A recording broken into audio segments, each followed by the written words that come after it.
नमस्कार, S Shri education के online platform में मैं शुभ्रा शिवांगी आप सभी व्यूवर्स का एक बार फिर से स्वागत करती हूं। अब तक हमने भारतीय राष्ट्रीय आंदोलन के कांग्रेस अधिवेशनों को पढ़ा, बंगाल विभाजन और स्वदेशी आंदोलनों को पढ़ा और आज हम 1906 के मुस्लिम लीग के गठन के बारे में पढ़ेंगे और फिर हम प्रश्न के माध्यम से ही इसके उत्तर को जानेंगे, इसको विस्तृत तरीके से पढ़ेंगे।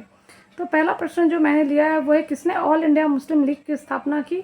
तो ये सलीमुल्लाह के नेतृत्व में किया गया था और 1 अक्टूबर 1906 में आगा खां के नेतृत्व में मुस्लिमों का एक दल तत्कालीन वायसराय लॉर्ड मिंटो से मिलता है, शिमला में जाके मुलाकात करता है और लीग बनाने का एक प्रस्ताव रखता है, जिसके लिए लॉर्ड मिंटो तैयार हो जाते हैं। वो इसलिए भी तैयार हो जाते हैं क्योंकि वो जानते हैं कि हिंदू और मुस्लिमों को अगर बांट दिया जाए तो वहाँ देर तक शासन किया जा सकता है भारत में, और इसीलिए वो लोग चुपचाप अंग्रेज इस बात को मान लेते हैं, लॉर्ड मिंटो इस बात को मान लेते हैं और इसी विचार के अनुरूप ढाका में अखिल भारतीय मुस्लिम शैक्षिक सम्मेलन का आयोजन किया जाता है और 30 दिसंबर 1906 में इस सम्मेलन के स्वागत समिति के अध्यक्ष और राजनीतिक बैठकों के संयोजक जो ढाका के नवाब थे सलीमुल्लाह खान ने एक प्रस्ताव रखा कि क्यों ना मुस्लिम लीग बनाया जाए, भारतीय मुस्लिम लीग बनाया जाए जो कांग्रेस के एक समकक्ष हो और मुस्लिमों के लिए हो।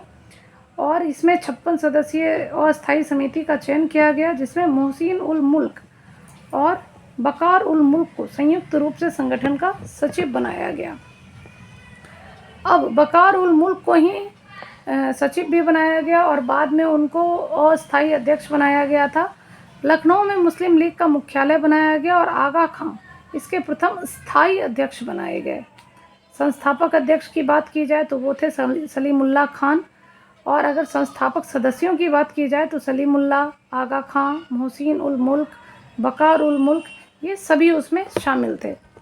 अब आते हैं अगले प्रश्न की तरफ कि 1907 ईस्वी में मुस्लिम लीग का वार्षिक अधिवेशन कहाँ पे हुआ था? तो ये मुस्लिम लीग की स्थापना तो 1906 में ढाका में हो गई थी, जो अभी तत्काल में बांग्लादेश की राजधानी है।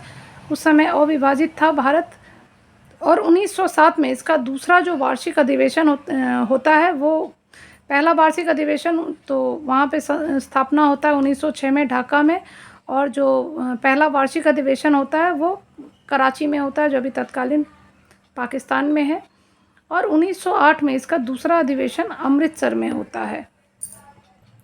अब अगले प्रश्न की तरफ आते हैं कि 1906 में मिंटो से शिमला में मुसलमानों के शिष्टमंडल ने क्या क्या प्रार्थना की थी? जब ये लोग शिमला जाते हैं और वहाँ के भारत के वायसराय लॉर्ड मिंटो से शिमला में मिलते हैं तो वो लोग क्या क्या अपने शिष्टमंडल में जाकर वहाँ प्रार्थना करते हैं कि किन किन चीज़ों को शामिल किया जाए और क्या क्या कहते हैं। तो 1 अक्टूबर 1906 को आगा खां के नेतृत्व में मुसलमानों का एक शिष्टमंडल तत्कालीन वायसराय लॉर्ड मिंटो से शिमला में मिला और शिष्टमंडल ने प्रांतीय, केंद्रीय और स्थानीय निकायों में निर्वाचन हेतु मुसलमानों के लिए विशिष्ट स्थिति की मांग की, यानी कि एक पृथक निर्वाचक मंडल की बात की कि जहाँ पे मुस्लिम बाहुल्य क्षेत्र है उस जगह में मुस्लिम ही वोटर हैं, तो मुस्लिम ही वहाँ के प्रतिनिधि होने चाहिए, वहाँ जो है चुनाव के लिए वही खड़े होने चाहिए, वहाँ किसी अन्य धर्म या समुदाय के लोगों को नहीं खड़ा किया जाना चाहिए। और ये सिर्फ स्थानीय नहीं, प्रांतीय, केंद्रीय और स्थानीय तीनों ही स्तर पे ऐसी मांग की गई।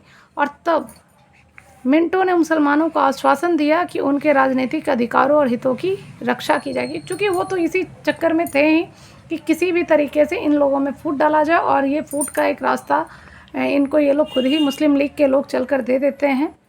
अब आते हैं अगले प्रश्न की तरफ। सन 1908 में किसकी अध्यक्षता में अखिल भारतीय मुस्लिम लीग की एक लंदन शाखा की स्थापना की, यानी कि लंदन में मुस्लिम लीग के शाखा की स्थापना किसने की? तो ये की थी अमीर अली की अध्यक्षता में, वहाँ पे मुस्लिम लीग की एक शाखा की स्थापना की गई थी। अगला प्रश्न है, मॉडले मिंटो सुधार बिल किस वर्ष पारित किया गया? क्योंकि यही वो बिल था जिसमें ये कहा गया था कि मुस्लिम लीग को पृथक निर्वाचन दिया जाएगा, तो 1909 में ये किया गया। 1905 में लॉर्ड कर्जन के स्थान पर लॉर्ड मिंटो को भारत का वायसराय नियुक्त किया गया और जॉन मॉडले को भारत सचिव बनाया गया। ब्रिटिश संसद द्वारा पारित संवैधानिक सुधार जिन्हें औपचारिक रूप से भारतीय परिषद अधिनियम 1909 कहा जाता है, सामान्यतः मॉडले मिंटो सुधार अधिनियम के नाम से जाना जाता है। इसका सबसे बड़ा दोष मुसलमानों के लिए पृथक निर्वाचन मंडल की व्यवस्था करना था।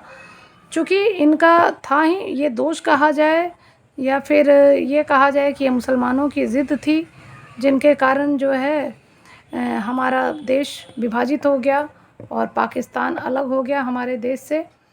तो जो ये फूट डालो राज करो की इनकी नीति थी, उसमें अंग्रेज़ सफल हो जाते हैं और उनके लिए एक अलग ही निर्वाचन मंडल की व्यवस्था कर देते हैं। आज के इस वीडियो में हम मुस्लिम लीग से संबंधित जो मोस्ट इम्पॉर्टेंट बातें थी उन्हें डिस्कस किया है हमने। अगर आपको वीडियो अच्छा लगता हो तो प्लीज़ इसे लाइक करें और ज़्यादा से ज़्यादा शेयर करें, ताकि जिन लोगों को भी कम समय में शिक्षक भर्ती वाले एग्ज़ाम को पास करना हो तो वो इसका लाभ उठा सके। तो please like, share and subscribe the channel. जय हिंद।